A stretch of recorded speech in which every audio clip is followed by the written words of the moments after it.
but thank you for the introduction. My name is Erol. I work for FNC in the Thermal Hydraulics Technology Department. I also do my PhD with Professor Cho Young-kyu in Seoul National University. So today I will talk about small and micro modular reactor development status in the world and some of the related activities in Turkey. And today's agenda will be like this. It's mainly consists of 3 sections. In the first section, I will do a basic introduction of SMRs and MMRs. The previous speakers, they already introduced a lot, so I will skip fast, considering that I am the last speaker, that everybody is probably already tired. And the next one, then I will introduce a bit more details about the MMR reactors that Dr. Che spoke about, the high temperature gas reactors, but there are also other types of MMR reactors that we need to pay attention to. And then finally, I want to talk about my home country, Turkey, and some of the SMR and MMR activities right now going on there. And as everyone already knows, the SMRs are small size modular reactors, and there are various organizations across the globe. They seem to be agree on a number that is less than 300 megawatt electric for their capacity. And then only Department of Defense definition has the thermal output, but given the typical thermal efficiency for a nuclear power plant, the number matches. So looks like less than 300 megawatt electric is a criterion for the small modular reactors. However, one of the most distinct features of SMRs is their cogeneration capability. Most of them, they target a specific niche application that has the large base load conventional nuclear power plants would be just impractical to do it. For example, the energy-intense hydrogen generation or desalination and that sort of thing. And as for this year, I have identified about 79 SMR all around the world. And when I say SMR, I have to do a further classification because there are different types of it. And IAEA has a classification, but one thing that the nuclear engineers cannot agree on is how to classify nuclear power plants.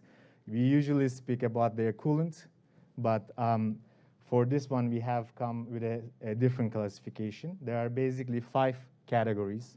And of course, the well-known water-cooled reactors, they branch out to 2 different categories, as light water and heavy water. And among the light water, we have the marine base and the land base. And then after that, we have the gas-cooled reactors, which high-temperature gas-cooled reactors that was introduced earlier that operates in a higher temperature.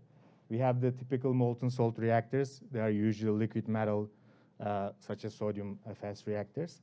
And then we also put the micromodular reactors as a special subsection for the SMR categories, because in a lot of senses, they are similar to SMRs, but in some senses, they also differ from it.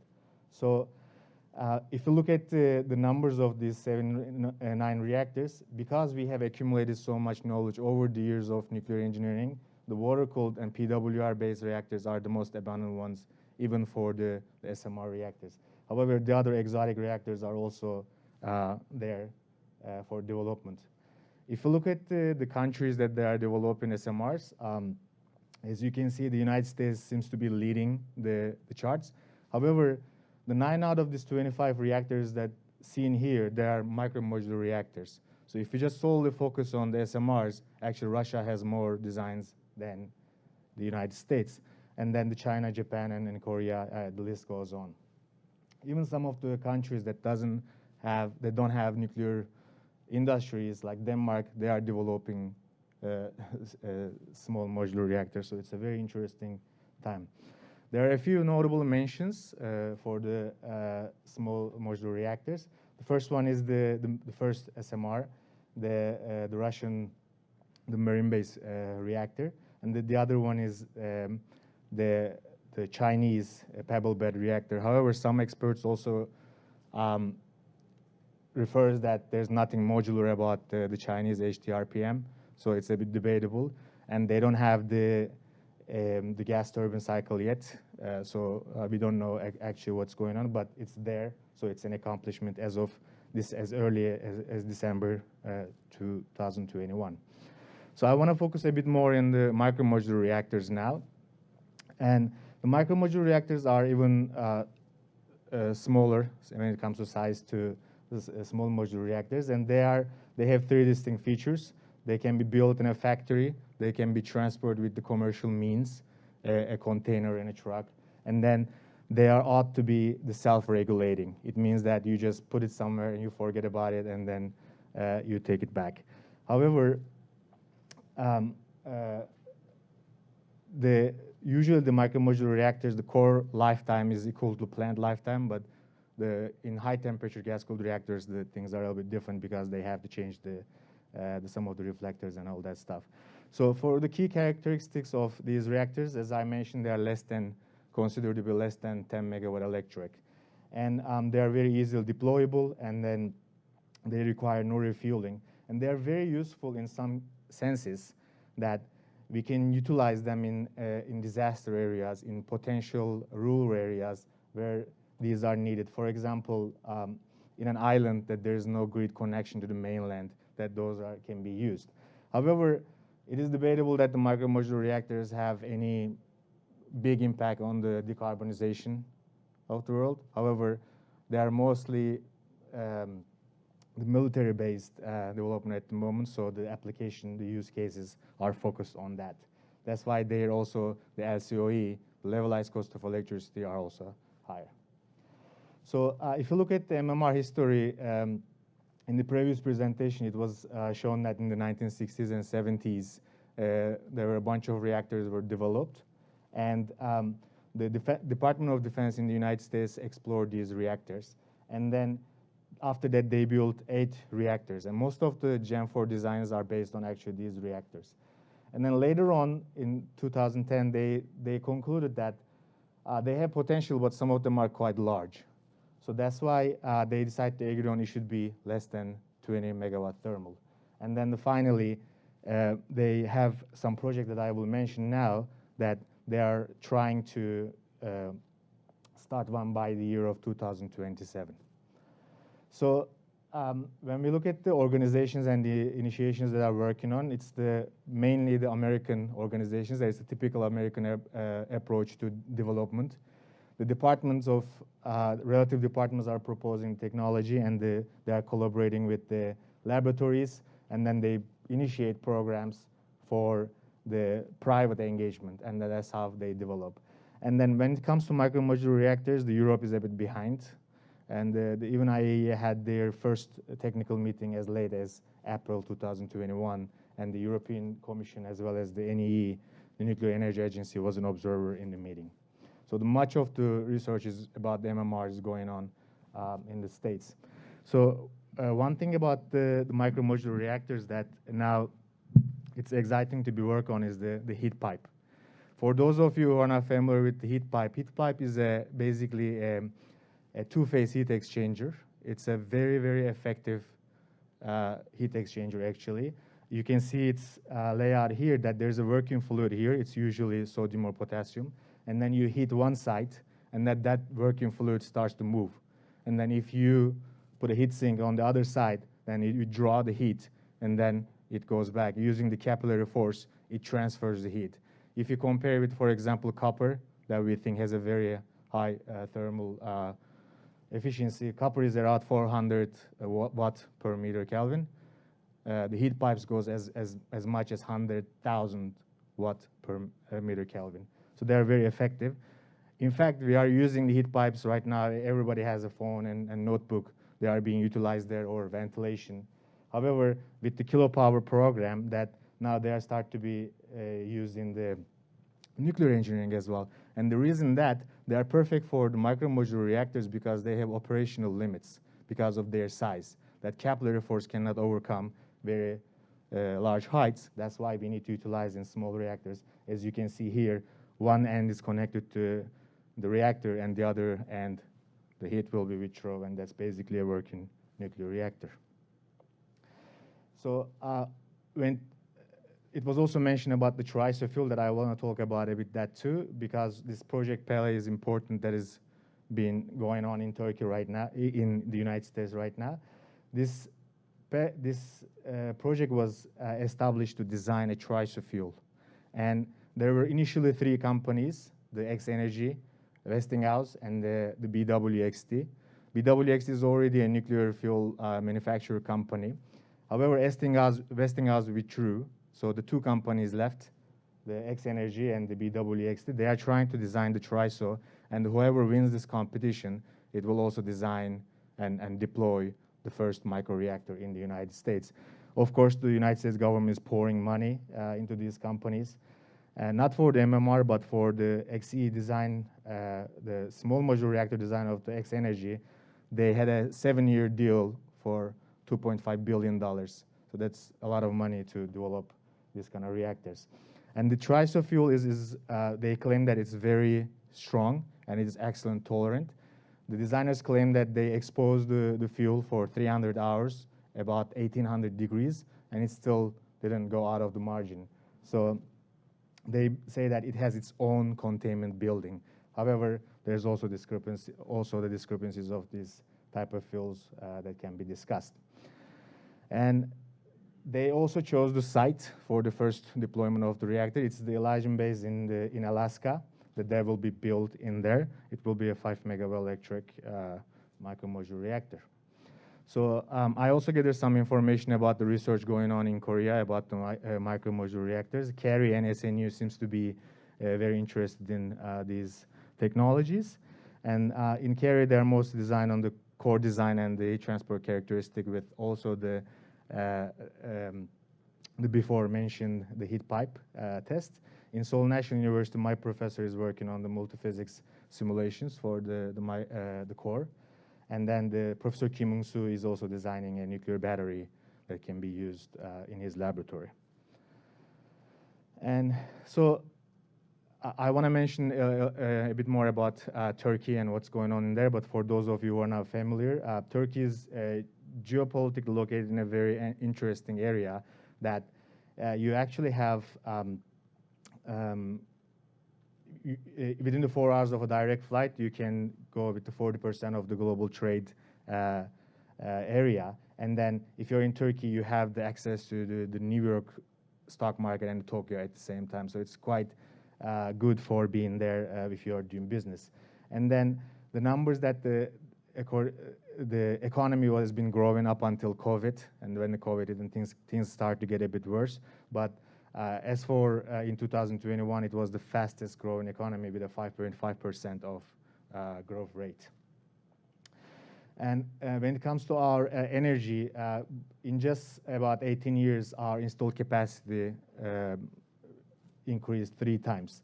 And actually right now, as of 2022, it's over 100 gigawatt electric right now. And it's expected to be 125 by 2023.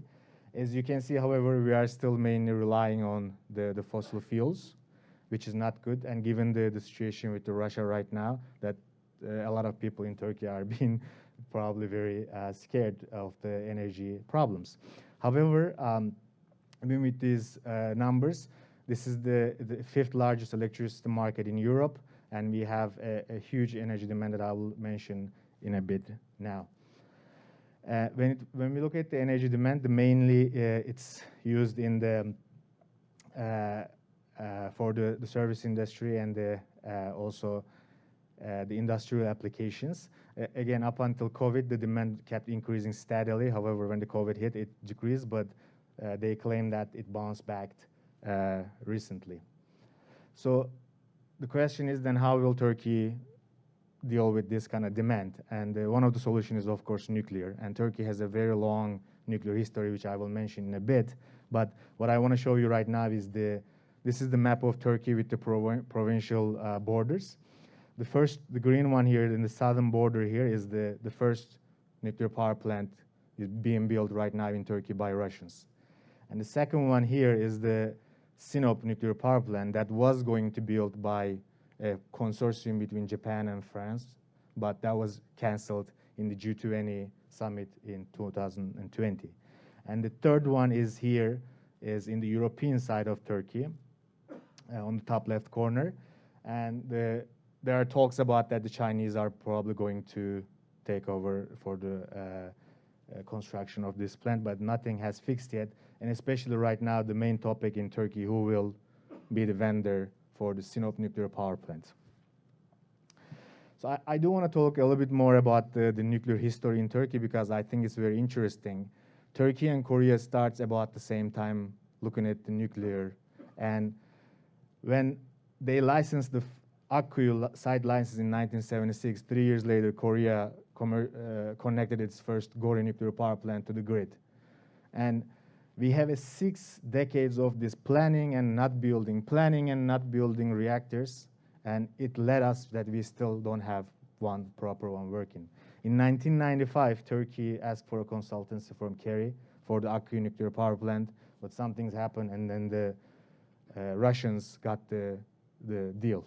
And then in 2010, they start the talks and everything, but then the Fukushima happened in 2011.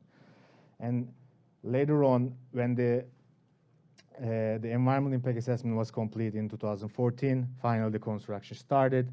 It is going on right now, and then they start the Unit 2 construction as well, and the Unit 3 construction started as last year, and they are expecting to connect the first unit by 2023, which is the 100th-year anniversary of the Turkish Republic. So that is the aim. But the question is, will they be achieved? When we look at the governmental and organizational infrastructure in Turkey, we have the main player here is the Ministry of Energy. There are a lot of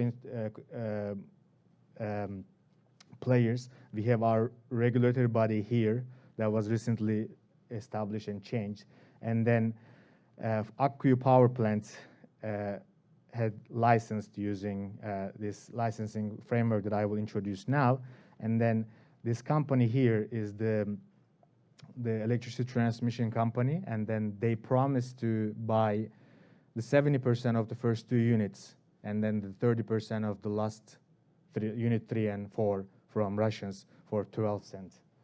So this is the general infrastructure. The agencies and governments are there, but they are still quite immature, because, you know, building up these companies are one thing, but actually being able to license a nuclear power plant is something else. That's why there will be a lot of need for support. So when we look at the regulatory framework in Turkey, the first one is the Turkish regulations. And if we don't have something that is going on in the licensing process, then we refer to IAS standards. And if it is still not there, then we refer to the vendor's country. And if it is still not there, then it is being looked for some other country that has a similar design. The licensing basic is kind of a 3-step license. First, you have to get the environmental impact assessment and get the environmental license, and then the construction can start, and then you can get the operating license after that. However, there is a problem here, is the reference plant, which most of the SMRs and MMRs don't have any reference plants built in the world. This should be something to tackle in the future, a problem to overcome. There's one thing that Turkey is very interested in is the molten salt reactors. And the reason is for that, Turkey has the 2nd largest thorium reserves in the world, found thorium reserves. This map is old. It looks like Brazil is more than Turkey, but actually it's India and then Turkey for the thorium reserves. And the government really wants to utilize this source of energy. For that, I want to mention a couple of organizations that I would like to inspire the audience to look further and then maybe initiate some collaborations. The first one is the ASONÜKSAK. This one is similar to Korea Nuclear Association in Korea for international cooperation. And then they have 75 companies under them with universities and chambers. And they are trying to run the industry for the molten salt reactor activities. Recently, they had they start to have talks with the Copenhagen Atomics in Denmark. As you may know, that they are producing molten salt test loop. So they are considering buying that and then starting up an R&D center for the molten salt research. The second one is the EOH International ICC. It's the prospective utility in Turkey. They were going to own the 50%, almost 50% of the second nuclear power plant in Turkey, but the plan has failed, but they are still there. So This is similar to, maybe it will in the future, it will be similar to Hansuan in Korea. And they are very open to collaboration, and they signed an MOU with Rolls-Royce for developing together SMR, but we don't know what is the final situation of the collaboration. And the last one is a private company that I want to mention as well. Maybe I can also say this is trying to be the FNC of Turkey. They are also trying to develop their own molten salt design. And it's a computational analysis company that they have a lot of analysis tools. And one of my former professors is heading the nuclear team in there. This telling you all this is because now Korea is not just a country, 50 years ago is buying nuclear reactors, it's exporting it. With the success of the Baraka project, a lot of people are turning their face toward Korea for their thing. And a lot of speakers mention about the United States and Canada, and that's great. However, the competition is also very high in these countries. Therefore, there are a lot of countries like Turkey now, they're initiating their nuclear program. It means there's a lot of opportunities in the design, in the operation, regulatory support, and design support. There are a lot of areas. However, that requires, of course, constant collaboration and communication. Some of you in the audience might be maybe here in Turkey, but I encourage the Korean nuclear industry to be more consistent on looking on countries like Turkey and act together as Team Korea, not individual companies separately, but together with an action plan. And thank you so much for your attention. And these are our details. If you have any questions, you can ask me now, or you can send an email to us. Thank you very much. Thank you for your nice and kind presentation about some SMR and Turkey.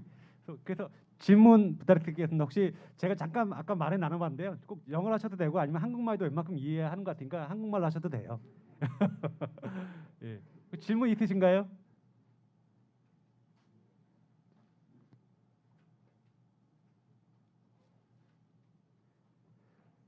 혹시 그러면 제가 한번 질문해 볼까요? 혹시 그러면 터키하고 그러면 한국하고 어떤 그런 연구 예. It's just a general question for you. So, Yes, sir. Let me know why the background is interesting for your country as SMR and MMR. Why Turkey is interested in SMR and MMR?